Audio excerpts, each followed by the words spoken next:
오늘 말씀 우리 함께 찾아서 읽도록 하겠습니다. 오늘 말씀은 사도행전 24장 24절부터 27절까지입니다. 사도행전 24장 24절부터 27절. 4절 말씀이니 저와 여러분 한 절씩 교독하겠습니다. 제가 먼저 읽겠습니다.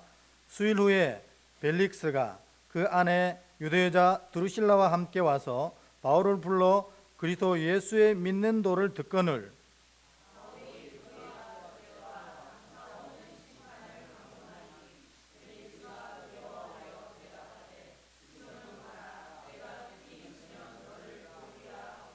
동시에 또 바울에게서 돈을 받을까 바라는 고로 더 자주 불러 같이 이야기하더라.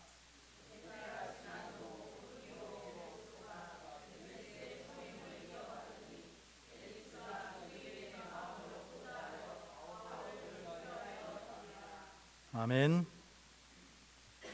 우리 한번 인사하겠습니다. 더운 여름에 건강 조심하십시오. 엎드려 한번 인사하겠습니다. 네. 날씨가 갑자기 더워졌습니다. 다들 건강 조심하시고 또 수요예배 귀한 은혜를 함께 나누려고 합니다. 날씨가 더워서 그런지 조금 빠지셨네요. 우리 오늘 목적에 대한 얘기를 하려고 합니다. 목적에 대한 얘기. 여러분, 이 목적이 왜 중요합니까? 어떤 목적을 설정하느냐에 따라서 그 삶의 내용이 결정되기 때문에 목적을 설정하는 것은 굉장히 중요한 일입니다. 여러분, 오늘 수요일 날 하나님의 귀한 이 전에 여러분 왜 오셨어요? 그게 목적이잖아요. 여기 왜 왔는지. 여러분은 왜 오셨습니까? 여기에 수요일이니까 왔으면 목적 설정이 잘못된 거라고 할 수 있어요. 수요일이기 때문에 온 거 아니잖아요. 이 자리는 뭐 하려고 오신 거예요? 하나님 만나려고 오신 거잖아요. 하나님 만나서 뭐 하려고요? 하나님이 주시는 은혜를 누리려고 이 자리에 오신 거예요. 근데 그런 목적으로 이 자리에 오시면 숨소리 하나하나가 다 은혜가 됩니다. 찬양팀이 하는 찬양의 멜로디 하나하나가 다 은혜가 돼요. 왜냐하면 나는 은혜를 받으러 왔기 때문에 그렇습니다. 그래서 어떤 거든지 그걸 은혜로 연결하려고 애를 씁니다. 그리고 어떤 곳이든지 그 안에 은혜를 찾아내려고 애를 씁니다. 그러니까 이 목적을 어떻게 설정하느냐는 정말 인생에서 중요한 의미고, 믿음에서도 어떤 목적을 설정하느냐에 따라서 믿음의 내용이 완전히 달라지는 겁니다. 죽지 못해서 교회를 다닌다 칩시다. 그러면 얼마나 교회가 힘들겠어요. 근데 이곳에 구원이 있다고 생각하시면 어떻습니까? 문을 여는 순간 우리의 벅찬 감정이 달라지는 거예요. 내가 또 이 구원의 장소에 왔구나.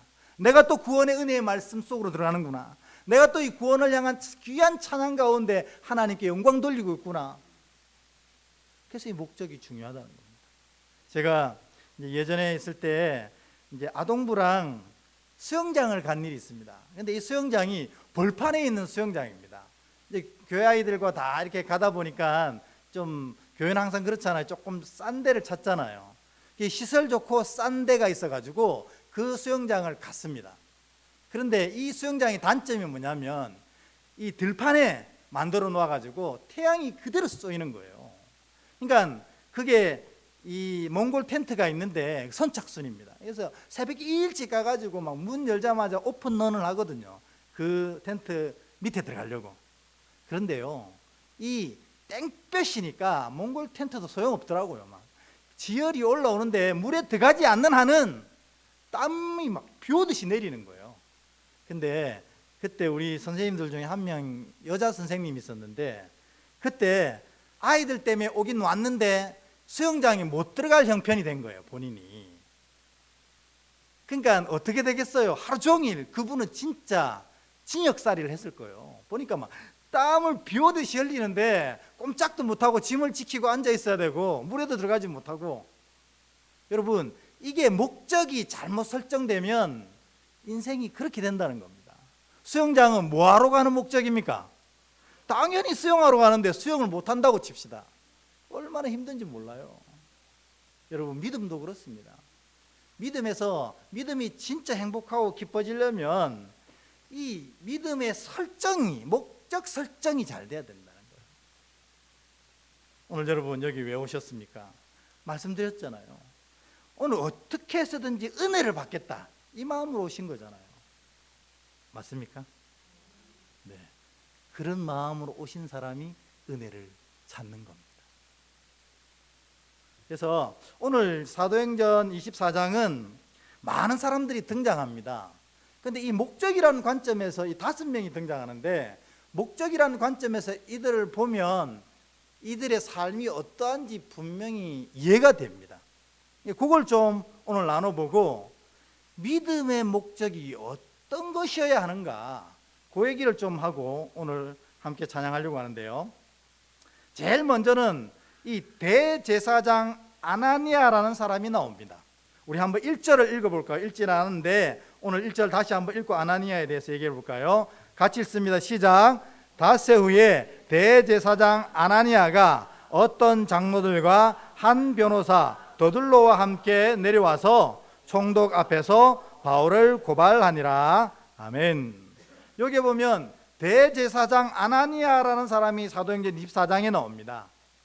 이 대제사장 아나니아는 그야말로 당시에 살아있는 권력이었어요. 살아있는 권력.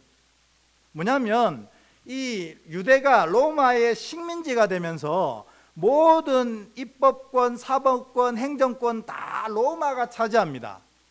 그래서 유대인들은 사람을 심판할 수도 없습니다. 그리고 아무런 제재를 할 수 없습니다. 그런데 오늘 이 대제사장 아나니아는 사형권 외에는 모든 사법권을 로마 정부로부터 부여받은 사람입니다. 그러니까 사형 외에는 네 마음대로 해다 된다는 겁니다. 그러니까 이 아나니아가 당시에 이 예루살렘 유대에서는 가장 큰 권력을 쥐고 있었어요. 왜? 그의 눈에 어긋나기만 하면 감옥행이니까. 그가 모든 사법권을 쥐고 있으니까. 근데 이 사람이 어떻게 이런 권력을 쥐게 됐냐면, 사실은 이 대제사장 앞에 다른 대제사장이 있었습니다. 근데 이 아나니아가 이 로마 정부와 결탁을 해서 이 직전 대제사장을 모함해 가지고 사형을 시킵니다. 그리고 자기가 대제사장이 되는 겁니다. 그러니까 로마 정부와 결탁을 하려고 하면 당연히 뭘 많이 썼겠어요? 돈을 많이 쓴 거예요. 그러니까 이 사람이 대제사장이 되면서부터 갖은 부정부패라는 부패는 다 행했다고 그래요. 심지어 성직도 매매를 했다는 겁니다. 여러분, 당시의 성직은 누구만 할 수 있는 겁니까? 레위인만 성직을 할 수 있잖아요. 그런데 누구든지 대제사장에게 돈을 주면 성직을 다 허락하는 겁니다. 무소불위의 권력을 가지고 있는 겁니다. 이 아나니아의 인생의 목적이 뭐였을까 생각해 보면 그의 인생의 목적은 역시 권력입니다. 당시에 유대는 식민지이기 때문에 아무런 힘이 없어요. 이 식민지에서 힘을 얻으려면 이 로마 정부의 인정을 받는 무언가가 돼야 되는데, 그는 대제사장이라고 생각했어요. 왜냐하면 대제사장은 로마 정부가 없어도 유대인들이 다 존경하고 따르는 사람이거든요. 그런데 그 대제사장이 로마 정부가 인정한다면 온전한 권력을 지는 거예요. 그러니까 이 대제사장이 되기 위해서 애를 썼습니다. 많은 돈을 썼어요. 그리고 대제사장이 되자마자 그 자기가 썼던 돈에 수십 배를 걷어들이려고 애를 쓰는 겁니다. 아나니아가 그랬던 사람입니다. 그러므로 이 아나니아의 궁극적인 목적은 돈이었습니다. 왜? 자신의 권력을 유지할 수 있는 유일한 수단이 돈이었기 때문에, 그래서 그의 인생은 모두 이걸로 결정됩니다. 이 일이 돈이 되는가 돈이 안 되는가. 그래서 뭐만 한다고요? 돈 되는 일만 하는 겁니다. 목적이 인생의 내용을 결정한다는 것이 이런 의미입니다. 두 번째로 보면 오늘 더둘로가 나옵니다. 여기 보면 본문에는 이 더둘로가 변호사라 이렇게 되어 있습니다. 근데 이 더둘로를 살펴보니까 이 사람이 유대법은 뭡니까? 율법이잖아요. 율법에 정통했을 뿐만 아니라 또 로마법에도 정통한 사람이었어요. 그러니까 유대법과 로마법이 정통하니 얼마나 똑똑한 얘기를 많이 했겠어요. 그런데다가 유대법과 로마법을 정통하려고 하면 어떻게 해요? 두 언어도 정통한 거예요. 뭐 유대인이니까 유대인 히브리어를 정통하게 한다는 건 이해되지만 로마어도 아주 능수능란하게 했던 겁니다. 그러니까 두 나라의 법과 두 나라의 언어를 능수능란하게 하니까 당연히 이 요즘으로 치면 국제 변호사 역할을 감당했던 겁니다. 근데 오늘 이 대제사장 아나니아가 사도 바울을 고발할 때에 이 더둘로를 데리고 같이 고발합니다. 왜냐하면 사도 바울을 자기가 이길 수 없을 것 같거든요. 사도 바울은 율법에 정통한 사람이었습니다. 근데 자기는 돈 주고 대제사장이 됐기 때문에 율법으로는 바울을 이길 자신이 없는 거예요. 그러니까 더둘로를 불러와 가지고 너가 저를 고발해서 저의 부족함과 죄를 밝히면 내가 내게 엄청난 돈을 주겠다고 약속하는 겁니다. 그래서 더둘로는 그는 인생을 지식을 쌓는데 최선을 다했는데 그 지식으로 결국 돈을 구하는 데 쓰게 됩니다. 여러분, 더둘로 정도 되면 사도 바울이 율법적으로 아무런 문제가 없다는 사실을 왜 몰랐을까요? 다 알았습니다.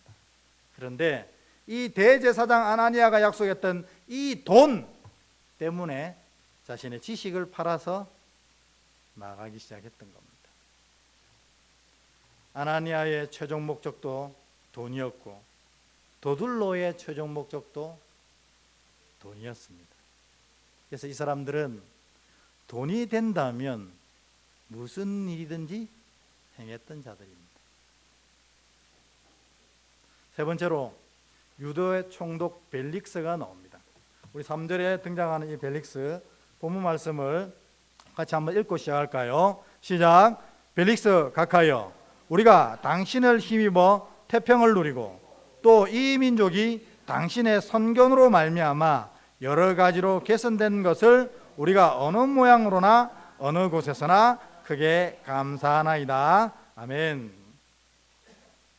이 본문은 이 더둘로가 벨릭스에게 이 고발을 하기 전에 벨릭스를 이렇게 높여주는 장면이 나옵니다. 근데 여러분, 이 유대 역사를 읽어보면 이 벨릭스라는 사람이 매우 특별한 이력을 가지고 있는 걸 알게 됩니다. 당시에 이 로마가 유대를 식민지로 지배하고 있을 때에 이 당시 황제, 이 당시의 황제는 글라디우스라는 황제가 있었습니다. 그런데 이 글라디우스 황제의 어머니가 안토니아라는 사람입니다. 근데 이 안토니아라는 어머니의 종이, 노예가 두 사람이 있었어요. 노예가. 그 한 사람이 팔레스라는 노예가 있었고 또 그의 동생도 이 안토니아의 노예였어요. 그의 이름이 바로 벨릭스입니다. 그러니까 사실 이 유대 총독으로 파견된 이 벨릭스는 사실은 노예였던 거예요. 그런데 이 글라디우스 로마 황제의 어머니의 노예이다 보니 글라디우스가 뭐를 좋아하는지를 참 잘 아는 거예요. 그래가지고 이게 전성에 보면 이 글라디우스가 아주 말로 표현하기 조금 그런 더러운 아주 추악한 것을 좋아했대요. 근데 이를 알고 이 팔레스 형과 동생 벨릭스는 이 글라디우스 황제에게 그 조악한 것을 끊임없이 제공했다는 겁니다. 그러니까 이 글라디우스 황제가 너무 좋으니까 이 두 사람을 노예 신분에서 자유인으로 풀어줍니다. 그리고 나서 끝난 게 아닙니다. 이 벨릭스가 더 이 글라디우스에게 그가 좋아하는 대로 막 입안의 혀처럼 모든 걸 다 제공하는 겁니다. 엄청난 돈이 들어도 어디서 구하서든지 이 글라디우스 황제에게 제공하는 겁니다. 그러니까 이 글라디우스 황제가 벨릭스를 너무너무 총애하기 시작합니다. 그러니까 노예에서 자유인으로, 그리고 드디어 이를 유대 총독으로 임명하는 엄청난 일을 하게 되는 겁니다. 이 벨릭스가 이 노예에서 유대 총독으로 발탁되는 동안에 뭘 사용했습니까? 역시 돈을 썼습니다. 그러니 이 벨릭스도 그의 인생의 목적은 어떻게 하면 돈을 많이 구할 수 있을까? 왜? 나를 노예에서 이 자리에 오게 한 것도 돈이고, 앞으로 내가 이 귀한 이 아름다운 삶을 유지하는 것도 돈이라고 생각했던 거예요. 그래가지고 돈이 그의 인생의 목적이 되어 있습니다. 그러니까 이게 얼마나 심한지 바울을 보고도 오늘 본문에 보면 뭐라고 되어 있어요? 돈을 받을 수 있지 않겠나, 이렇게 희망하는 겁니다. 오늘 본문 26절에 보면 이렇게 되어 있습니다. 우리 같이 한번 읽어볼까요? 동시에 또 바울에게서 돈을 받을까 바라는 거로 더 자주 불러 같이 이야기하더라. 아멘. 벨릭스가 바울이 얘기하는 복음을 듣고, 우리 조금 뒤에 같이 배우지만 마음에 두려움이 생겨요. 천국이 있다고? 예수를 믿어야만 간다고? 내가 평생 쌓은 이 돈으로도 가지 못하는 거야? 그러니까 두려움이 생기는 거예요. 그러니까 이 복음을 조금 더 듣고 싶어서 바울을 자주 불렀지만, 그는 일부의 마음이고, 진짜 벨릭스 마음에 더 크게 차지한 건 뭐냐면 바울이 유력한 사람으로 보이는 거예요. 지금 바울은 예루살렘에 왜 왔습니까? 기억하세요? 예루살렘 교회에게 구제금을 전달하러 왔거든요. 그러니까 이 사실을 벨릭스가 아는 거예요. 그러니까 바울 저 인간이 돈이 많은가 보다, 그러니 교회에 그 많은 돈을 이렇게 내는 거 아니겠는가 싶어가지고 바울에게 그 많은 돈 중에 또 일부를 자기가 받고 싶어가지고 복음도 듣고 싶지만 이 돈을 받을까 싶어서 바울을 계속 불렀다고 성경에 되어 있습니다. 이 벨릭스, 그의 인생의 목적도 돈이었습니다. 지금 아나니아, 도들로, 벨릭스, 지금까지 3명이 나왔는데 그들이 어떻게 어떤 모양으로 살든지 그들의 인생의 목적은 돈이었습니다. 왜냐하면 그들이 누리고 있는 이것을 돈이 지탱해 준다고 생각했기 때문에 그런 겁니다. 또 한 명 더 나옵니다. 벨릭스 아내 드루실라. 우리 24절 한번 읽어보고 얘기할까요? 시작. 수일 후에 벨릭스가 그의 아내 유대 여자 드루실라와 함께 와서 바울을 불러 그리스도 예수 믿는 도를 듣거늘. 아멘. 그런데 이 드루실라도 인생이 참 복잡합니다. 원래 이 드루실라는 누구냐면 헤롯 대왕 있잖아요. 헤롯 대왕, 헤롯 1세, 헤롯 대왕의 막내딸입니다. 근데 이 전성에 보니까 드루실라가 그렇게 이뻤대요. 그래가지고 처음에는 시리아 왕의 아내로 시집을 갔대요. 시리아 왕이. 그런데 지금 총독 벨리스가 부임을 했는데 이 사람이 총각으로 부임했어요. 이 소식을 시리아에서 들은 거예요. 그러니까 시리아 왕, 분봉왕, 작은 나라 분봉왕보다도 유대 총독이 더 유력해 보인 거예요, 자기는. 그러니까 자기 남편 시리아 왕을 버리고 이 벨릭스에게 시집을 옵니다. 왜 그랬겠습니까? 벨릭스가 멋있었어요? 아닙니다. 그에게 권력이, 그리고 궁극적으로 돈이 있었기 때문에. 그래서 그녀는 자신의 미모로 벨릭스의 권력과 돈을 산 것입니다. 오늘 24장에 등장하는 이 네 명을 살펴보니 각자 파란만장한 인생을 살았는데 이 파란만장한 인생의 궁극적인 목적은 다 동일하게 돈이었습니다. 자신이 누리고 있는 이 모든 것을 유지하는 것이 돈이라고 생각했던 겁니다. 여러분, 우리는 어떻습니까? 여러분의 인생의 목적은 뭡니까? 혹시 아나니아나 더둘로나 벨릭스나 드루실라하고 비슷한 건 아닙니까? 난 달라요. 이게 비슷한 것과 다른 것의 가장 궁극적인 차이점을 우리가 알아야 된다는 겁니다. 예수 믿는 사람들은 황금 보기를 돌같이 해야 돼, 돈 보기를 돌같이 해야 돼, 돈 많이 벌면 안 돼, 이런 얘기가 아니라는 겁니다. 왜 예수 믿는 사람들이 돈을 많이 벌면 안 됩니까? 문제는 뭐냐?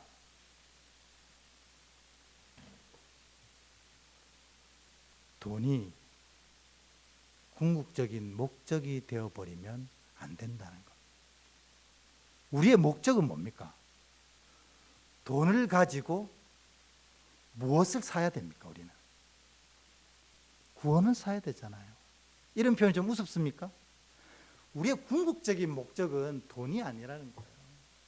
돈을 많이 벌고 돈을 많이 가지고 돈을 많이 누리는 것도 중요합니다. 왜냐하면 이 시대는 돈 없으면 아이들한테도 푸드집 받잖아요. 요즘 아이들한테 1,000원짜리 줘봐요. 애들이 뭐라는가? 최소한 파란 걸 줘야지 감사합니다 하거든요. 5만 원 주면 안 돼요? 이렇게 합니다. 근데 틀림없는 건 이 시대에 돈이 많으면 편리합니다. 그렇지 않습니까? 저는 되게 편리하더라고요. 돈 많아보지도 않았지만 돈이 있으니까 되게 편리합니다. 돈으로 할 수 있는 일이 너무 많아요. 근데 문제는 편리함이 구원으로 연결되는가입니다. 왜요? 믿음의 자녀의 궁극적인 인생의 목적은 바로 구원이기 때문에 그렇습니다. 천국에 들어가는 게 우리의 궁극적인 목적입니다.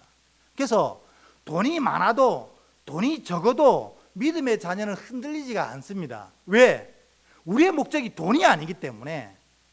돈이 많으면 천국 가는 길이 편리해집니다. 편안해져요. 돈이 적으면 천국 가는 길이 좀 구차하고 힘들어질 수도 있어요.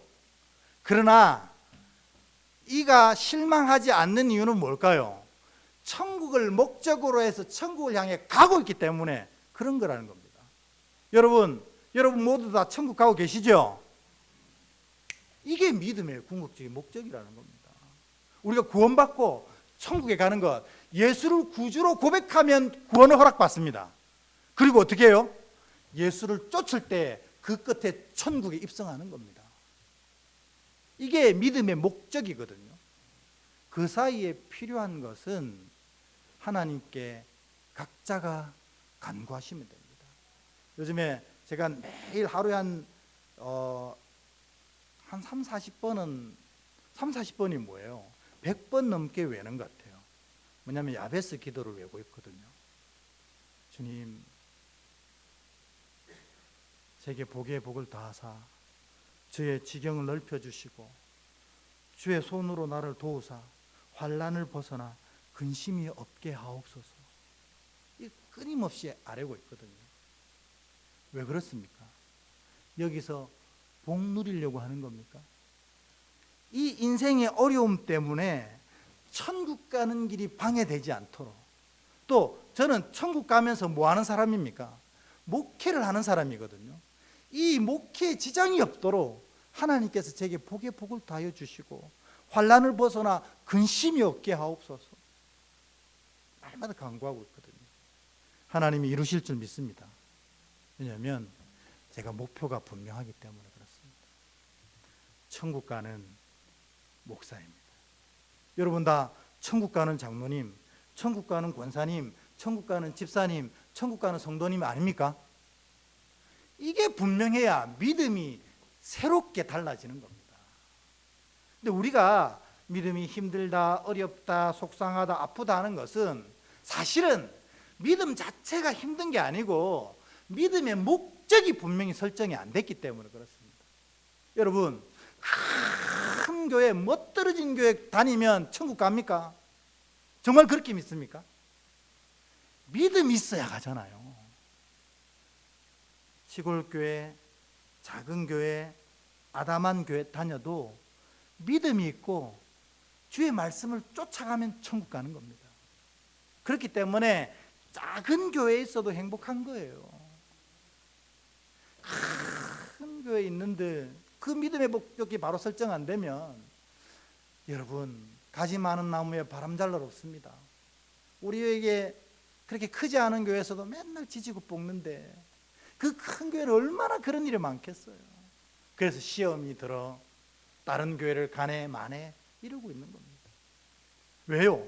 목적이 분명하지 않기 때문에 그래요. 우리가 교회 나오는 이런 궁극적인 이유는 뭡니까? 구원을 고백하고 주를 쫓아 천국에 입성하는 게 우리의 목적입니다.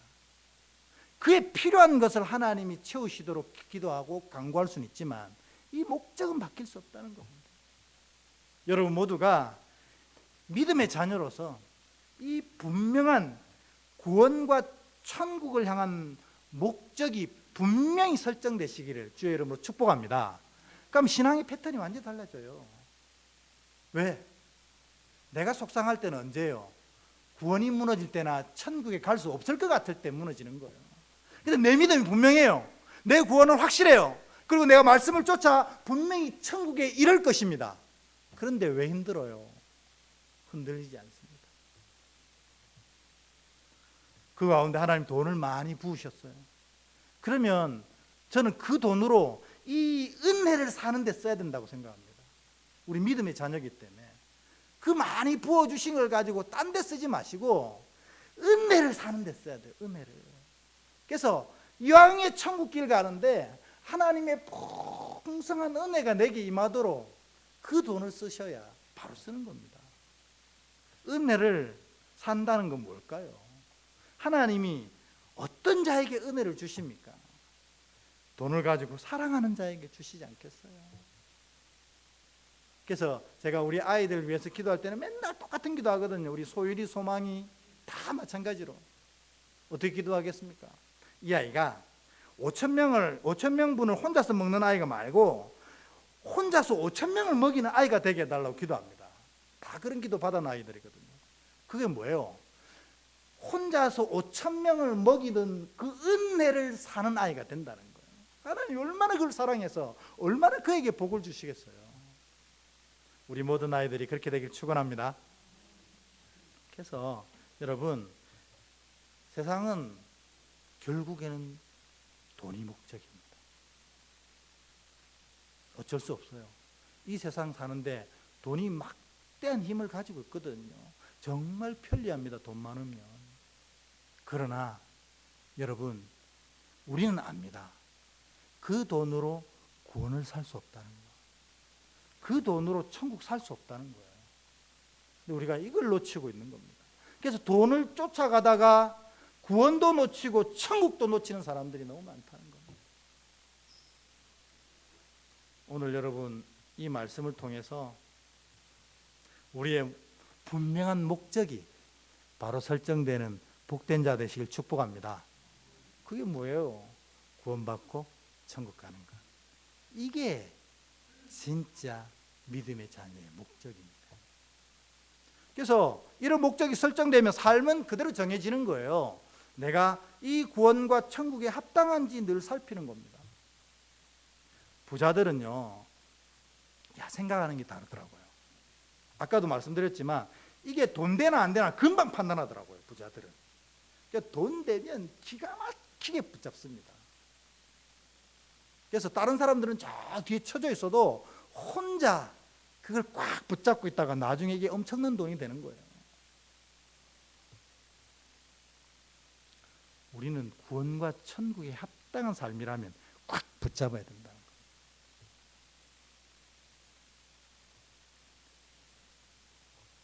혹시 여러분 돈을 쫓고 있습니까? 하나님께 기도하십시오. 주님, 내가 부족하지 않도록 채워주십시오. 하나님 응답하십니다. 자녀가 간구하는 것을 왜 안 주시겠어요? 문제는 뭐냐?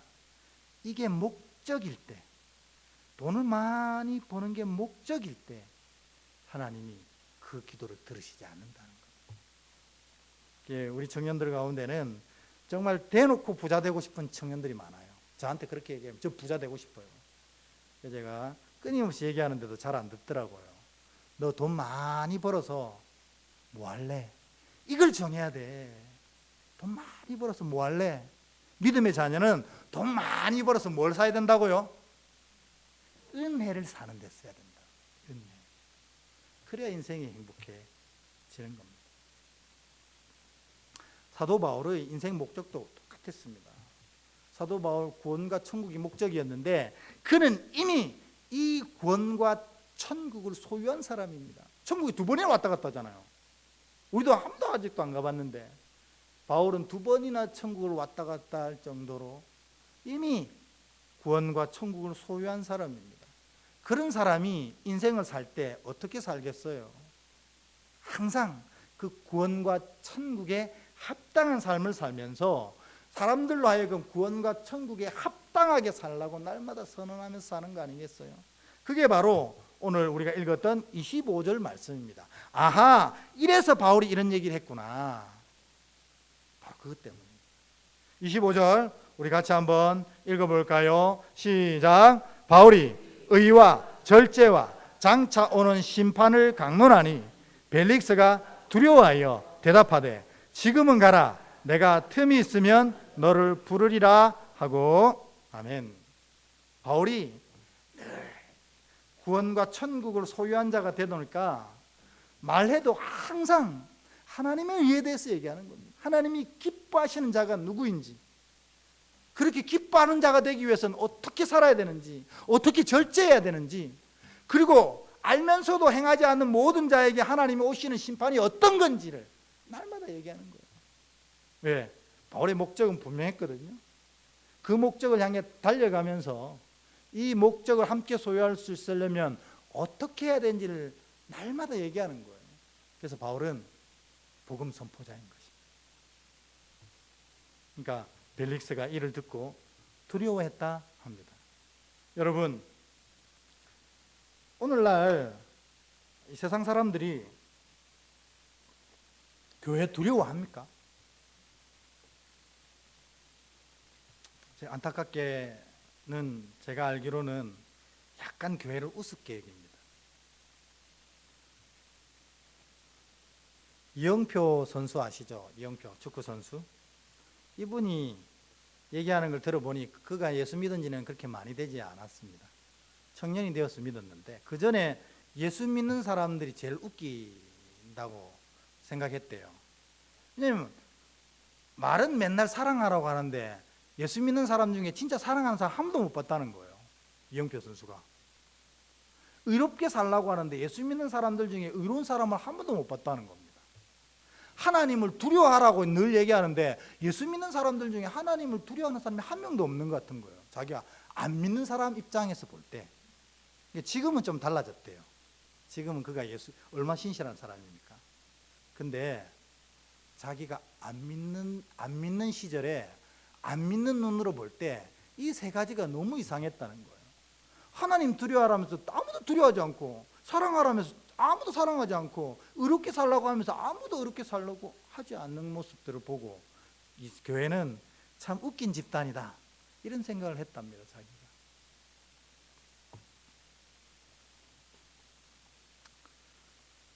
교회가 진짜 교회다워지면 세상이 교회를 두려워하게 돼 있습니다. 왜냐하면 그 의의 거울 앞에 자기가 서기 때문에 자기의 어리석고 부족한 면들이 다 드러나게 돼 있거든요. 여러분은 있는 자리에서 존경받고 있습니까? 진짜 우리가 믿음으로 온전히 서어지게 되면 사람들 우리를 존경하게 되는 겁니다. 그래서 어떤 목사님은 시장에 가면 절대로 콩나물값 깎지 말라고 그렇게 얘기를 합니다. 그 콩나물 파는 사람들은 할머니들이잖아요. 대부분 나이 연세 많으신 분들. 집에서 콩 사가지고 물 뿌려가지고 키워서 팔러 나오신 분들인데 한 줌을 빼서 더 놓고 와야지 그 할매하고 싸우는 거예요. 한 줌 더 달라고. 그렇게 가는데 뒤에서 다른 분이 부릅니다. 무슨 권사님? 목사님이 절대 그렇게 하지 마라. 그렇게 하는 걸 들었어요. 여러분, 우리가 정말 콩나물 가게 앞에 서서 이거 팔아봐요. 얼마나 남겠어요? 조금만 주세요. 저희는 식구가 작아서 조금이면 됩니다. 다음에 또 사러 오겠어요. 이렇게 하고 가는데 뒤에서 권사님 이렇게 부르면 믿음의 사람은 저렇구나. 이렇게 하지 않겠어요? 우리가 세상에 존경받지 못하고 세상에 두려움을 제공해 주지 못하는 이유는 우리 스스로가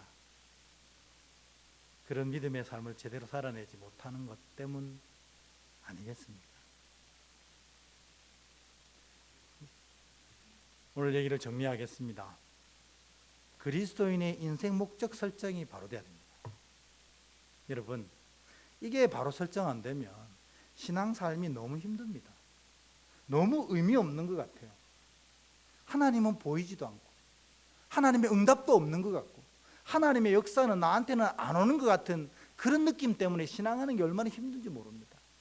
또 교회는 근데 주일 낮에 오라지, 주일 오후에 오라지, 수요일 날 오라지, 뭐 또 시키는 거 왜 그래 많은지, 이거 꼭 해야 되나, 이렇게 되는 겁니다. 왜 그렇습니까? 믿음의 목적이 제대로 설정이 안 돼서 그렇습니다. 이 모든 것은 뭐하러 오는 겁니까? 주님 만나고 은혜를 얻으러 오는 것입니다. 그러니 많이 오면 올수록 좋은 겁니다. 인생 목적이 바로 설정 안 된 겁니다.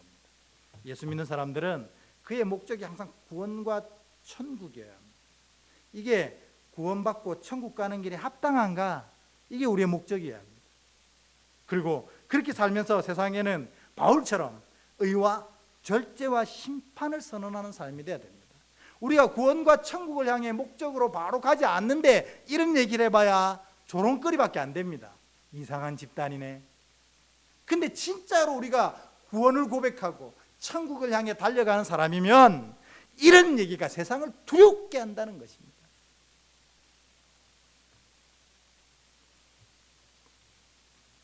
여러분 모두가 여러분들이 하는 얘기가 세상에도 인정받고 하나님께도 사랑받는 믿음의 아름다운 목적이 설정되는 복된 자들 되시기를 주의 이름으로 축복합니다.